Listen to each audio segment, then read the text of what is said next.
Hello everyone, my name's Dr. Vile and welcome to my A-Level Chemistry YouTube channel. The purpose of this channel is all about getting you ready for your A-Level Chemistry exams. And with that in mind, we're going to focus on one of the practical tasks from AS Chemistry, which is all about doing a double titration. And that's where you can look at a mixture of chemicals. So for instance, sodium hydroxide and sodium carbonate. And you can work out the relative amounts of each just by doing one titration, but by using two different indicators. So it's a very useful, very quick, practical technique for determining the amounts of chemicals within a mixture. If you find the video helpful, remember to like, remember to subscribe, and to keep checking back for more content.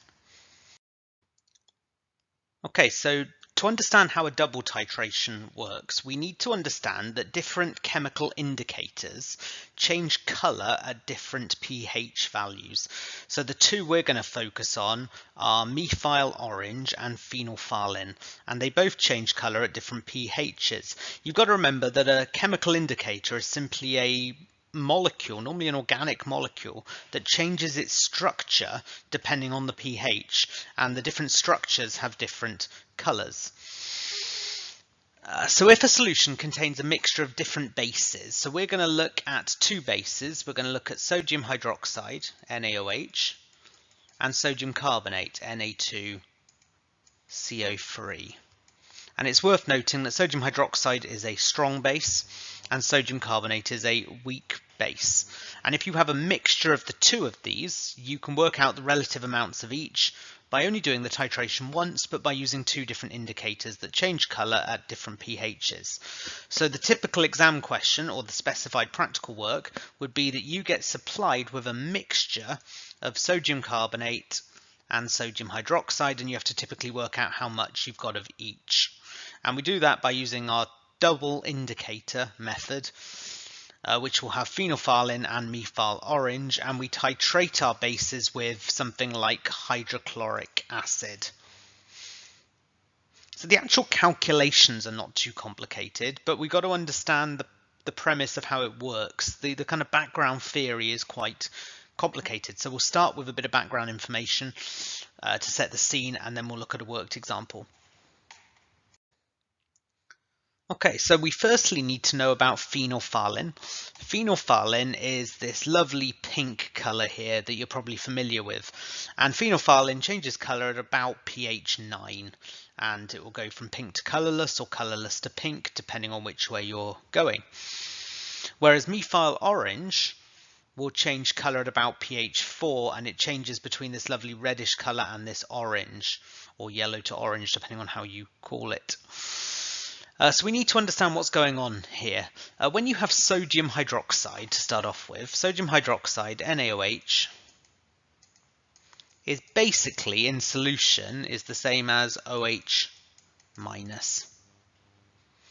And when you have sodium carbonate, Na2CO3, that is basically the same as the carbonate ion, CO3 2 minus. Now, when you take sodium hydroxide, it's neutralized just simply in one step, and we'll call this reaction A, and that's the hydroxide ions reacting with H+ ions from your acid to form water, just one step. Whereas when sodium carbonate is neutralized, it happens in two steps. So firstly, you take your carbonate ion from the sodium carbonate, and you react it with H+ to form the hydrogen carbonate ion. And then the hydrogen carbonate ion reacts with another H+ ion to form carbon dioxide and water. So we've got these three equations, A, B, and C. Now it's worth noting that equations A and B, so this one here and this one here, occur when the phenolphthalein changes color. However, equation C, so this one here, this occurs when the methyl orange changes color. And this is where we can use our indicators, our different indicators, to help us solve problems. Okay, as you move into the A2 section of the course, you'll start looking at pH titration graphs. Now a pH titration graph will have the pH on the y-axis and the volume of the acid added on the x-axis.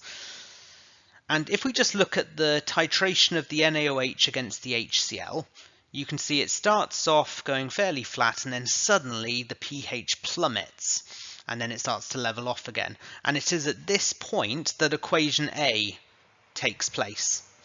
And that is where your OH minus ions react with the H plus ion to give water. And you'll notice that the vertical region here covers both the phenolphthalein colour change and the methyl orange change. So both those indicators will be suitable for this titration. However, when you look at the sodium carbonate graph, you can see that it happens in two jumps. You've got equation B and equation C. So the first mini jump, B, is when the carbonate ion reacts with H plus to give the hydrogen carbonate, and notice that'll go with the phenolphthalein. Whereas equation C, where the hydrogen carbonate reacts with H plus to form carbon dioxide and water, that happens only for the methyl orange. And we're going to use this information now to solve problems. So a typical question might look something like this, where it says a mixture of potassium hydroxide and sodium carbonate. They required 15 mils of 0.05 mole per dm cubed hydrochloric acid using phenolphthalein as the indicator. The same amount of alkali mixture when titrated using methyl orange as an indicator required 25 mils. So what we've got in the question here is when you use phenolphthalein as the indicator, it required 15 mils. And then when you change to methyl orange, it required 25 mils of the same acid. Calculate the amount of potassium hydroxide and sodium carbonate present in solution. Okay, so where do we start? We start off by working out the moles of the HCl in the first stage. So in the first stage, the concentration of the HCl was 0.05 moles per dm cubed and the volume was 15 mils. So the equation that we use, N equals C times V over 1,000.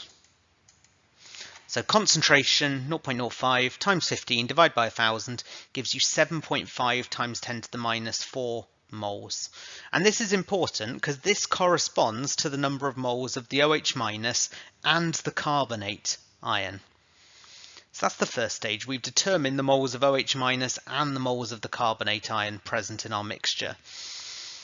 Whereas the moles in the second stage, it required 25 mils of the acid. So do you notice that that is 10 mils more than the 15? So we go as far as the 15 when the phenolphthalein changed colour, and then we keep on going, but we add methyl orange, and it required an extra 10 mils. Same concentration. So this time the moles of the HCl in the second stage would be 10, which is the subsequent 10, times 0.05 divided by 1,000 gives you 5 times 10 to the minus 4 moles. And therefore, based on the background theory we've just been through, the moles of the hydrogen carbonate must be 5 times 10 to the minus 4 moles. And therefore, because 1 mole of hydrogen carbonate is produced from 1 mole of carbonate, the moles of the carbonate must be 5 times 10 to the minus 4. And hopefully you can see where we're going with this, because if the moles of the OH minus and the carbonate is 7.5 times 10 to the minus 4, and the moles of just the carbonate is 5 times 10 to the minus 4, we can work out the moles of the OH minus. So the moles of the OH minus must be the 7.5 times 10 to the minus 4 minus the 5 times 10 to the minus 4, which gives me 2.5 times 10 to the minus 4. So now we know the moles of the OH minus and we know the moles of the carbonate. We can work out the mass of each. So the mass of the potassium hydroxide must be the moles of the hydroxide times 56.11 gives me 0.014 grams. And then the moles of the carbonate times 106, which is the molecular mass, gives me 0.053 grams. So now we know the relative amounts in terms of masses. If it asks for the percentage composition, then what you would do, so for instance, the percentage of the OH minus would equal 0.014 divided by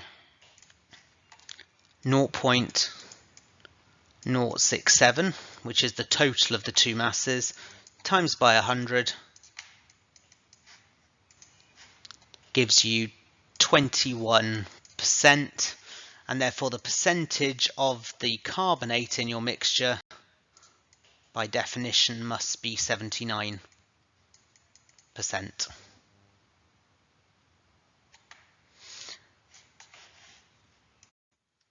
Anyway, I hope that was helpful as an example of how to deal with a double titration.